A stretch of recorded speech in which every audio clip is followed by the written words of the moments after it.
Hey guys, welcome to this quick tutorial where we'll explain you how you can delete your Worldremit account. So let's get started. To begin, open your web browser and go to worldremit.com. Make sure you're already signed into your account. Once you're logged in, tap on the three horizontal lines menu icon located in the top left corner of the screen. From the menu, select the Help option. This will take you to the Help Center. On this page, scroll down until you find a section labeled My Account. Click on that. Inside the My Account section, you'll again see several topics.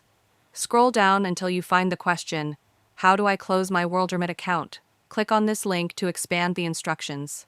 At the top of that section, you'll find a note that says, To disable your Worldremit account, please contact us. This means that you cannot delete your account on your own. You need to contact their customer support. Click the Contact Us link provided in that section.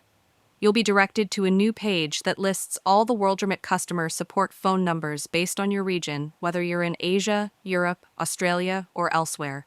Choose the appropriate number for your location. Once it opens in your dialer, place the call and let the support representative know that you'd like to delete your Worldremit account. Be ready to provide your account information such as your username or registered email for verification. Once the request is confirmed, they will guide you through the final steps to close your account.